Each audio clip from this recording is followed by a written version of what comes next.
welcome to Community Connections. I'm Marnie Uhl, your host, Prescott Valley Chamber of Commerce. Glad you're joining us today. Great show for you, lots of interesting information, and we're kicking it off first thing with one of my favorite places, Prescott Center for the Arts. Got a new production coming up beginning on May 31st, and joining me is the director, Don Langford, and one of the actors in the show, Jeremy Zilke, the Hunchback of Notre Dame. Don, what a challenge to put this on. Have never seen it locally done before. Yes, it's not done often. I want to correct you right off the bat. We open on May 30th. Holy smokes! And so you had said the 31st. You know why I said the 31st? I don't know. Because I'm going the 31st. Oh, okay. That's when I'm attending. It opens the day before on May 30th. Yeah, so you won't see Marnie, but come see it anyhow. Please. It's opening night. And so, no, and this show has not often been done partly because it is such a huge challenge. Mm-hmm. There's over 37 cast members. Wow. We have a choir with 16 members as well as a cast of another 21. Wow. So it's a lot of people on a small stage. Mm-hmm. But I think being Notre Dame, it's done in the Prescott Center for the Arts, which was the original Catholic church, which is a beautiful venue and shows off the set quite marvelously. So the set will star as well as the actors. Wow, okay. Jeremy, I'm going to ask you a little bit about who do you play and your character, and then some more actors and a little bit more scope on this show, Don, in just a few minutes. But Jeremy, how are you? I'm good, how are you? Excellent. So tell us a little bit about your character. So Quasimodo is the son of Frollo's brother, who fell in love with a gypsy girl. And in Frollo's mind, he kind of feels that he has such a religious structure that going off with a gypsy was inappropriate. Mm-hmm. So he is challenged with taking care of Quasimodo, who is deformed and decrepit, and in Frollo's mind feels it's because his brother went off with a gypsy woman. So the whole time, Frollo is trying to teach Quasimodo to think like him and to feel like him and live confided in the sanctuary that is the bell tower. Mm-hmm. So when Quasimodo finally gets to go out into the real world and see how everything's like, he finds a lot of adventure and new things and gets to learn all these wonderful experiences, but also gets a taste of what it's like when the world is cruel. So we know basically the story. I mean, there's the history, and Victor Hugo wrote the book. Where did this musical come from? How did this become a musical, this story that usually everybody thinks is so sad and tragic? Well, it is a tragic story. It's a love story on many levels. And Victor Hugo wrote this classic work in 1831, but it really takes place in the 14th century. So, but it was made by Disney into a cartoon form, actually, and that's where a lot of the music with Alan Menken and why am I losing the lyric? Menken and Schwartz. Okay. I'm sorry, Stephen Schwartz. Blanked on the name. And the music was wonderful. It was nominated for an Academy Award. However, and so I think the cartoon, which I've never really seen, was quite popular. Mm-hmm. But then it went away, and it was quite popular as a musical in Germany.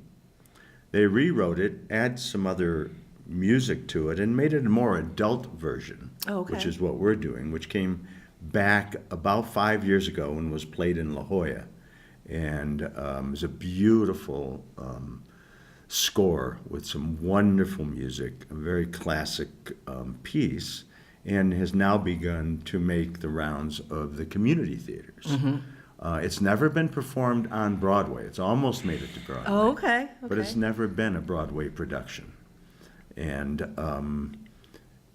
because it's so difficult to put up and there's so many challenges, I think you're going to have an opportunity to see a very unique show like you've probably not seen in Prescott or in other community theaters. Right, right. Well, I know several years ago you directed Les Miserables on stage at Prescott Center for the Arts and did a phenomenal job Thank of you. bringing that epic production to our small stage. So I know it's in great hands with you, with The Thank you. Hunchback of Notre Dame. You have assembled quite a variety of classical voices that have not necessarily been on stage before at Prescott Center for the Arts as part of your choir, too. Did they come out because of the opportunity to perform in this production? And because that's not normally a choir as part of a production? I mean, you just got an amazing group of people. Yeah, and I think that the voices were attracted to the music. The music is what this musical's about. I mean, musicals are all about music. Right. But in this case, it was classical music. There's a lot of Latin singing that's traditionally sung in churches. It gives it the feel of being in Notre Dame. And so many of the classical trained people wanted to be part of this. Many of the people from the local community college who sang in the master chorale, who also sung in different choirs throughout the city. So we have formally trained musicians who sing some maybe opera, some more choral music, who have been attracted to come and do musical theater. So it's a beautiful blending of both kinds of music. And that began, I think, when I first started doing Sweeney Todd, which I did before Les Miserables, and some of the classic music out of that. Then some of the same performers, Darryl Rowder, who is playing the Archdeacon, also played Judge Turpin when I did Sweeney Todd, and he was also in Les Miserables. So some of the same performers have come back and continued to work for me, and I'm honored by that people come back show after show and want to be part of my productions. Well, they're always outstanding, and I will mention that Jeremy Zelke was last seen at Prescott Center for the Arts in Guys and Dolls, playing the role of Nathan Detroit, which now a complete turn, but that shows what the talent is we have in this community. So again, opening May the 30th. Correct. It runs 3 weekends. Prescott Center for the Arts Mage Stage Theater, located at the corner of Willis and Marina Street. You can purchase tickets by going to pca-az.net or 445-3286. This is a production you don't want to miss. You want to purchase your tickets early, I can guarantee you it's going to sell out. It's a classic. It's never been done locally, probably, can't remember, even in this state. So you don't want to miss it. Directed by Don Langford. And music director, Gina Steverson. Gina Severson, absolutely. This is her first time directing here. She's directed elsewhere. And she's done a marvelous job in a very difficult show. Prescott Center for the Arts, The Hunchback of Notre Dame, opening May 30th. Don't miss it. Short break, we'll be right back.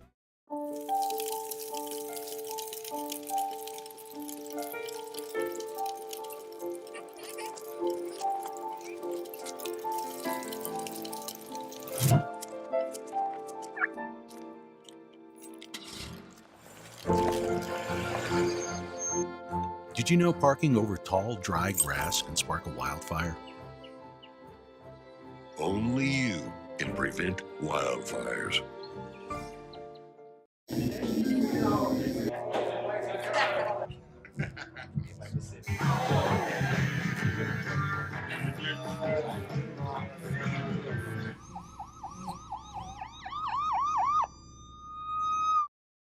A lifetime of investigating our universe has given me a special appreciation for the amazing life here on planet Earth. And most of that life depends on healthy soil. Farming methods that nurture soil microbes and improve soil health may be the key to a sustainable future for all of us. We can reach for the stars, but we must cherish the soil. Learn more at nrcs.usda.gov. And welcome back to Community Connections. Joining me now is Bill Firebind. And he is a geologist working here in the state of Arizona. And one thing we pride ourselves on in Arizona is our amazing geology. And we do have amazing geology. We do. So let's talk about it, your Great. research and what you do. Okay, so I've spent my entire life as an exploration geologist looking for new mineral deposits, but I'm also a bit of a history buff. So I'm going to combine the two and make a proposal. The proposal is that geology is fate. It sets the stage for human activity. It's like if I went out on Harvey Skoog Boulevard and left a $100 bill, somebody would pick it up.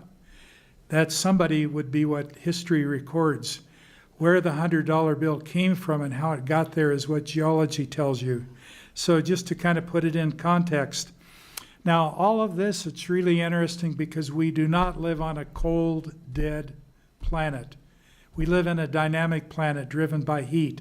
The heat from the formation of the Earth, the heat from decay of radioactive minerals, the heat actually with a planet this big, you compress things like a diesel cylinder, and at depth there's heat.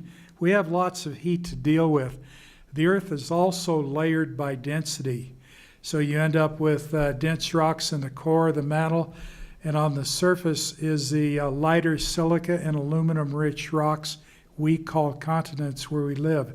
So think of the continents as like ponds or scum on the ocean surface, riding on all the currents underneath. It really is a dynamic planet. So what you see if you look under the continent into the mantle, it's like a pot on the stove. You turn on the heat and the water begins to circulate. And it heats, spreads out, cools, and then sinks and continues this pattern. That is what you see in the mantle. Now where it's coming up are the mid-ocean spreading ridges. There's one running up the middle of the Atlantic. It's where Iceland is. That's why the volcanoes are there. There's one running up the Pacific.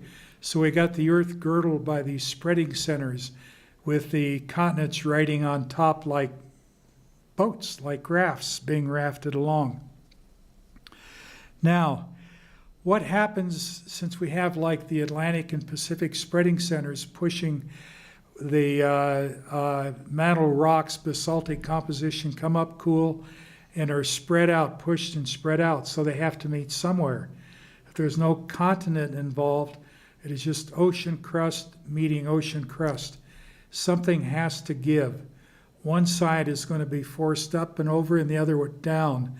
The side that's down, when it gets down to about 100 miles deep, they melt again under this heat and form magma, liquid molten rock. And it becomes like a lava lamp, these things rising up and making volcanoes. Japan and the Aleutian Islands are modern examples. Now, with this molten material rising up, it heats water, leaches metals out of the rocks as it moves along.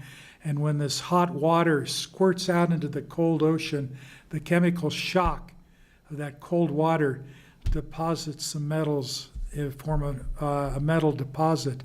And this is what happened 1.8 billion years ago in our, billion with a B, in our area.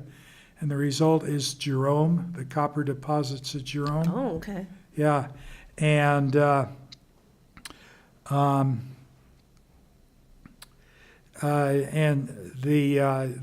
deposits at Humboldt, the big deposits that we see out in Humboldt where you got the smelters. And so these opportunities, this presented mineral wealth, and these opportunities drew people for the opportunity, caused railroads to be built, towns to be built, and really changed Arizona history. And it affects us still today because I can jump in my car, we can jump in our car, run over the mountains, have a nice lunch in a quaint restaurant in an old mining town, Jerome, okay? So these processes still affect us today. Now let's consider another possibility. Instead of just ocean crust, you've got a continent that's being rafted along as this ocean crust spreads out from the spreading center. And let's call that continent, that crust, North and South America, which is exactly what we have. Now on the Atlantic side, it's really stable, but on the Pacific side, that's the side that gave. And so you end up with the ocean crust from the Pacific side diving under the continent, and as it moves 1, 2, 3 inches a year, it drags down continental material and pushes it and crumples it up. and becomes like if we could think of a towel with one end attached to St. Louis and the other edge on the California coast, and we're pushing it, the towel crumples up and becomes thicker in a crumpled mess. That's what's happened with our North and South American continents. And the crumpled, thicker crustal material is what we call the Altiplano in South America. Arizona, we call it the Colorado Plateau. Remember, the elevations are so much higher in Flagstaff than elsewhere. You're up on the Colorado Plateau where this stuff has been crumpled up and thickened. Now, the great thing is we have a dynamic planet that those forces were relaxed. All this was kind of ripped apart as they relaxed and created pathways. And what occupied those pathways, basalt melts from deep under the mantle, came up. And so we have basaltic volcanism here. Glassford Hill is one. There's even older flows that are now buried a couple of 100 feet deep. Basalt flows are really jumbled, jagged things that are like a sponge for groundwater. Bury it and you've got this sponge there. Drill it and you end up with wells that'll produce 25,000 gallons a minute, like our municipal wells were. We need that geology today for the water. And the water is also important because it's what this aquifer outcrops at Del Rio Springs. And the water was taken by the railroad for ash work, Grand Canyon, and so on. So it's what fed the people, what fed the steam engines. So you see, and these are just two examples where geology set the stage and people took advantage of what geology presented to them. Wow. Okay. And I bet most people don't even know all of that. They just take it for granted. We've got mountains, we've got the Grand Canyon, the Colorado Flagstaff, Yeah. and how that all came to be and the history behind it and why we're living here today. Oh, there are a lot more. We got to parts have a it. class with Bill. That's what we need to do, is have a class. Have you written papers or something on this? Mostly professional papers as an exploration geologist. I've written a number for the Toronto Stock Exchange and a few for local, non-professional consumption. Well, Bill, thank you. We appreciate you being here. Bill Fireman is a consulting geologist. We'll bring you back so we can hear about more of the great stuff about Arizona. So we'll be right back. There are oceans and rocks, places where fish swim and birds fly, where mountains spring up and trees and grass grow all around. History is made, art is created, things happen that should always be remembered. Heroes emerge. A woman sets people free. A man makes life. A leader steps forward. People get together. They help each other out. They make their own places for fun, play, contemplate the universe. Pride, gratitude, and fun. It belongs to everyone. It can be a place, a feeling, a state of mind. So get up, get out there, and find your part.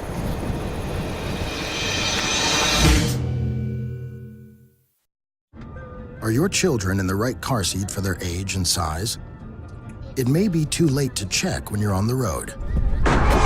Fortunately, you're on the couch. Don't think you know. Know you know. Here's something we bet you didn't know. Nearly half of all cancers can be prevented. That's right, half. Nearly 50%, mostly by making small everyday changes in your diet and controlling your weight, walking more, eating less, and eating foods that help you and your family to seriously reduce the risk of cancer. And of course, by not smoking. Visit the Cancer Prevention Together We Can website and get a free 30-day planner filled with tips, recipes, stats, and more about protecting your family. Go to prevent50.org. And welcome back to Community Connections. I'm joined by Pam Liuzzo. She is a nutritionist with Humboldt Unified School District. And I can't believe it is that time again, the end of school. And with the end of school starts the summer summer program, summer food program. That's right. And that's what we're here to talk about today is the program, the summer meal program, and how it works and how you can take advantage of it, and especially our kids who will have the opportunity to have a free meal every day. So Pam, welcome. Thank you. So our summer meal service program will start on the 28th at Mountain View and Lake Valley. They'll serve breakfast and lunch, and then our other two sites, Humboldt Elementary and Coyote Springs, will serve lunch only starting on June 3rd. And the program will run all summer long. We are closed on weekends. Free meals for kids and teens. They have to be ages 1 to 18. They don't need proof of residency. That's amazing. Just opening the doors and saying, come here for lunch and whoever you are. You know, that's just great. It is great. You know, grandparents, maybe they're watching their kids over the summer and they want to bring their kids over to the program, they can. You know, if somebody's coming from another country, they can come to the program. It just doesn't matter where they live. They can come to the program. Right. No proof of income, no reservations needed. So like sports clubs, babysitters, you know, bring the kids, we'll feed them. We've got presenters coming in that will do some fun things. We've got Matt Force, Yavapai County Health Services, Heritage Park Sanctuary is coming again this year. They love the little animals from the zoo. Yeah, yes. they are the most popular. And then this year too, our first responders have said that they're going to come and have lunch at our program. So that will be wonderful. And I'm still working on other things. And the mayor. And the mayor. And the Yep. mayor said he's going to come out Yeah, and do a meet the mayor. Yeah, and we're very excited about that. So yeah, it's gearing up to be a very it's going to be a very fun, I'm hoping a very big program, because we want to make sure that Yes. everybody knows about it, and that this program isn't for low income kids, it's for all kids. So Right. it's just great for the kids to come in, have a great meal. Maybe we've got something going on that day, and then they get to see their friends, and parents don't have to worry about It's kind of feeding keeping their that kids. interaction during the summertime too. Because usually summer you don't see your friends anymore. Yeah, And then you turn yeah. around. So this is a way to keep everybody connected. It is. Even through the summer. It is. You mentioned grandparents can bring their grandkids, or if you're babysitters. Now you said it's free from 1 year To 18, but there is a small charge for adults over Very 18. small. Yeah, you can't beat this price. So say you're a parent or a grandparent or the babysitter or whatever, and you want to come as well, you can. Breakfast is only $2 and lunch is only $3.75. So you get an entree, you get a milk, you get... Yeah, tell us about these meals. I mean, as a Okay. nutritionist, Pam, I am sure that you are getting quality food. I love our school meals. I eat our school meals, and I do get phone calls from parents occasionally. You know, what are you serving? And my best advice is come in and see what we're serving, because I know most parents would be very, very surprised about what we serve. We have an all-you-can-eat garden bar at all of our sites, fresh fruits, fresh veggies. It's just loaded. It's beautiful. I'm always posting pictures on our Facebook page. You should which people friend them should at check out. Check our out the Facebook page. HUSD Child Nutrition. And you also post menus on there too. I do, yeah. school In fact, menus. I try to post as much information on there as I can about what we do during the school year and then our summer program. You can also go to the Humboldt Unified website as well. You go to the HumboldtUnified.com, go to departments, go to food and nutrition, and then it'll lead you to the menus and times and things like that. So when is breakfast served? So it depends. Well, at the two sites we are serving breakfast, which is Mountain View and at Lake Valley. Breakfast is from 8 to 9, and then lunch is from 11 to 12. At Humboldt Elementary and Coyote Springs, they're only open for lunch Monday through Thursday. The other sites are Monday through Friday. These sites are open Monday through Thursday, and lunch is from 10:30 to noon. And some of you may be asking, well, why is this site open all the time for lunch and breakfast, the other one only for 4 days? It's because after all these years you've been doing it, you know when people are coming to those schools. We do. And so it's Yeah. to keep, obviously, costs down by consolidating where everybody's going. And it's been found that Lake Valley and Mountain View had the largest attendance for those coming for breakfast, and so therefore they are offering breakfast. And then the lunch, same with the Friday, nobody was going on Friday to those particular schools, so. Which I'd love to change that. I would love it to be where come on out. we have to be open Monday through Friday, breakfast and lunch. So we want that participation to be there. It's not only great for the kids, great for the community, but our staff, it doesn't work during the summer without this program. So this program also helps to keep our staff employed over the summer. So it's just a win-win. We get our funds from the USDA, so Right.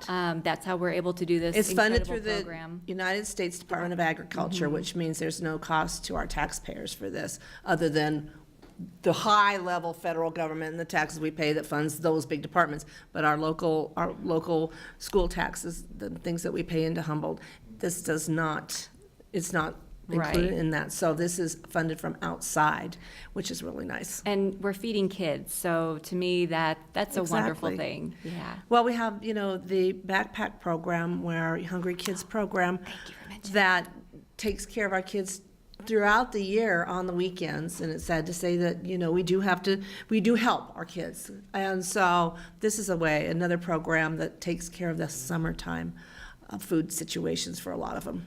We're also partnering with St. Mary's Food Bank for the first time this year, and Oh. they are giving us 40 bags of weekend food that will supply enough food for a family of 4 over the weekend. Wow. So I am looking for people that are interested in this program. They just have to call me, and I can sign them up for it. So if they're interested, it's call me, Pam, at 759-5017. I'm going to have 40 bags to give away each week during the summer to a family Well, thank of you to 4. St. Mary's. Oh my gosh, goodness, what a yes, partnership. yes, Well, yes. now that we have some of that taken care of on the weekends, you wish it, you put it out there, and things come and happen for the right reasons in the right way. Right. Give us a sample, just before we have to end the show, of a couple of your menu items. Because I Sure. have to plan my lunches too. All right. Well, we make homemade pizza. It's wonderful. Chicken fajita taco. Our nacho grande is really good. Orange chicken, which is a favorite. Breakfast for lunch is a favorite of the kids. Not mine particularly, but the kids love it.